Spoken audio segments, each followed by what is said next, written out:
អ្នកធ្លាប់ដើរចេញពីការសន្ទនាណាមួយហើយគិតក្នុងចិត្តថាហេតុអីបានជាខ្ញុំនិយាយច្រើនម្ល៉េះដែរឬទេអ្នកព្យាយាមបកស្រាយច្រើនពេកអ្នកព្យាយាមនិយាយបង្គ្រប់ភាពស្ងប់ស្ងាត់អ្នកនិយាយកាន់តែច្រើន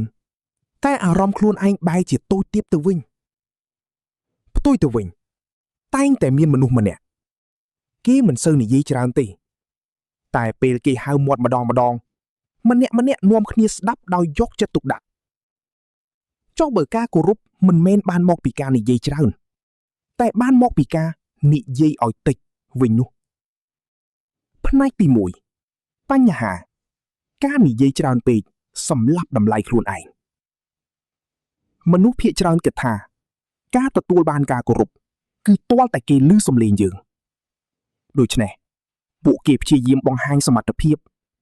ព្យាយាមនិយាយឲ្យច្រើនក្នុងអង្គប្រជុំពន្យល់រឿងរ៉ាវសពគ្រប់បែបយ៉ាងការពាររាល់ការសម្រេចចិត្តរបស់ខ្លួនតែនេះជាការពិតដែលគ្មានអ្នកណាប្រាប់អ្នកកាលណាអ្នកនិយាយកាន់តែច្រើនតម្លៃរបស់អ្នកកាន់តែធ្លាក់ចុះនៅពេលអ្នកនិយាយចេញមកទាំងអស់គ្មានអ្វីដែលគួរឲ្យចាប់អារម្មណ៍ទៀតទេសាកគិតមើលបើមានម្នាក់និយាយមិនឈប់ព្យាយាមបកស្រាយនិងចង់ឲ្យគេយល់ពីខ្លួនគ្រប់ពេលអ្នកនឹងឈប់យកចិត្តទុកដាក់លើគេមិនមែនមកពីគេមិនឆ្លាតទេតែមកពីពាក្យសម្ដីគេគ្មានទម្ងន់ការគោរពមិនមែនស្ថិតលើកម្រិតសម្លេងទេវាស្ថិតលើអំណាចនៃវត្តមានរបស់អ្នកផ្នែកទី2ហេតុអ្វីបានជាយើងចូលចិត្តនិយាយច្រើនភាគច្រើនវាមិនមែនមកពីយើងមានទំនុកចិត្តលើខ្លួនឯងទេវាផ្ដើមចេញពីភាពមិនជឿជាក់យើងនិយាយច្រើននៅពេលយើងមានអារម្មណ៍ថាត្រូវបង្ហាញអ្វីម្យ៉ាងយើងបកស្រាយច្រើនព្រោះយើងខ្លាចគេយល់ច្រឡំយើងនិយាយបង្គ្រប់ព្រោះយើងមានអារម្មណ៍ទឺស្ទាល់នឹងភាពស្ងប់ស្ងាត់ចុះមនុស្សដែលមានទំនុកចិត្តពិតប្រាកដពួកគេមិនប្រញាប់និយាយទេពួកគេមិនទឺស្ទាល់នឹងការនៅស្ងៀមពួកគេមិនចាំបាច់តបតភ្លាមពួកគេមិនត្រូវការបញ្ជាក់តម្លៃពីអ្នកដទៃហើយនឹងហើយជាមូលហេតុដែលមនុស្សគ្រប់គ្នាគោរពគេផ្នែកទី3អំណាចនៃការនិយាយតិចនៅពេលអ្នកនិយាយតិចអ្វីដែលអស្ចារ្យទាំង3នេះនឹងកើតឡើងពាក្យសម្ដីរបស់អ្នកមានទម្ងន់បើអ្នកនិយាយតែអ្វីដែលចាំបាច់មនុស្សនឹងចាប់ផ្ដើមផ្ដល់អារម្មណ៍ស្ដាប់វាដូចជារបស់កម្រកាលណាវាមានតិចវានឹងមានតម្លៃអ្នកខ្លាចជាអ្នកសង្កេតការដោះពូកែនៅពេលអ្នកមិនរវល់តែនិយាយអ្នកនឹងចាប់ផ្ដើមមើលឃើញអ្វីៗជុំវិញខ្លួនទឹកដមសម្លេងប្រតិកម្មនិងអារម្មណ៍អ្នកដទៃអ្នកនឹងយល់ពីមនុស្សកាន់តែច្បាស់ហើយវានឹងក្លាយជាប្រៀបរបស់អ្នកមានម្ចាស់ការលើខ្លួនឯងការនិយាយច្រើនពេកនាំឲ្យមានការស្ដាយក្រោយតែពេលអ្នកនិយាយតិចអ្នកមានស្មារតីច្បាស់លាស់អ្នកនិយាយអ្វីដែលអ្នកគិតហើយអ្នកធ្វើអ្វីដែលអ្នកបាននិយាយផ្នែកទី4របៀបនិយាយឲ្យតិចជំហានអនុវត្តវាមិនមែនមានន័យថាឲ្យអ្នកក្លាយជាមនុស្សគិតនោះទេតែវាជាការនិយាយដោយមានគោលដៅជំហានទី1បង្អង់បន្តិចមុននឹងនិយាយទុកពេលឲ្យខ្លួនឯង1ទៅ2វិនាទីមុននឹងតបការបង្អង់ខ្លីៗនេះជួយចម្រោះពាក្យមិនចាំបាច់ចេញនិងធ្វើឲ្យអ្នកមើលទៅមានទំនុកចិត្តខ្ពស់ជំហានទី2និយាយឲ្យខ្លីជាងអ្វីដែលចាំបាច់បើអ្វីមួយអាចនិយាយត្រឹម1ឃ្លាកុំប្រើដល់5ឃ្លាចូលទៅចំណុចសំខាន់តែម្ដងច្បាស់ចំនិងបញ្ចប់ការគោរពនឹងកើតមាននៅពេលពាក្យសម្ដីរបស់អ្នកមុតស្រួចមិនមែនវែងអន្លាយជំហានទី3រៀនរស់នៅជាមួយភាពស្ងប់ស្ងាត់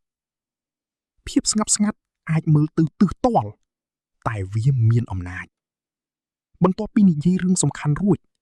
កុំប្រញាប់និយាយបង្គ្រប់កន្លែងទំនេរទុកឲ្យវាស្ងាត់ចុះទុកឲ្យគេគិតភាពស្ងប់ស្ងាត់នោះហើយដែលធ្វើឲ្យសម្ដីរបស់អ្នកកាន់តែមានឥទ្ធិពលជំហានទី4ស្ដាប់ឲ្យច្រើនជាងនិយាយមនុស្សគោរពអ្នកដែលចេះស្ដាប់មិនមែនស្ដាប់ហីទេគឺស្ដាប់ដោយយកចិត្តទុកដាក់ពេលអ្នកស្ដាប់ពិតប្រាកដអ្នកនឹងតបតបានឡូរជាងមុនជំហានទី5ឈប់ព្យាយាមធ្វើឲ្យគេស្ងើចសរសើរ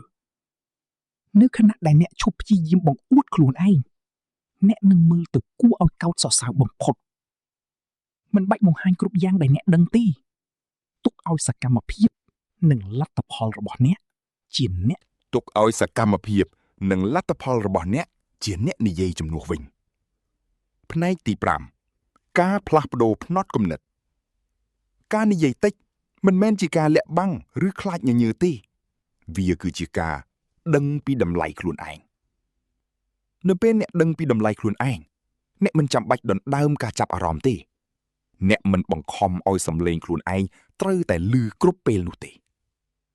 អ្នកជ្រើសរើសពេលវេលាដែលត្រូវនិយាយហើយជំរើសនោះឯងជាអ្នកបង្កើតការគោរពវគ្គបញ្ចប់ចូលចងចាំថានិយាយឲ្យតិចបង្អង់ឲ្យច្រើនស្ដាប់ឲ្យជ្រៅនិយាយតែអ្វីដែលមានតម្លៃអ្នកមិនត្រូវការពាក្យសម្ដីច្រើនទេអ្វីដែលអ្នកត្រូវការគឺពាក្យសម្ដីដែលមានគុណភាពយប់នេះឬថ្ងៃស្អែកសាកល្បងធ្វើបែបនេះក្នុងការសន្ទនាបន្ទាប់របស់អ្នកសាកបង្អង់បន្តិចមុននឹងតបហើយនិយាយឲ្យតិចជាងធម្មតាបន្តិចរួចចាំសង្កេតមើលថាមានអ្វីកើតឡើងអ្នកនឹងដឹងភ្លាមថាមនុស្សជុំវិញខ្លួនចាប់ផ្ដើមស្ដាប់អ្នកខុសពីមុនហើយការគោរពវានឹងកើតឡើងដោយស្ងៀមស្ងាត់បំផុត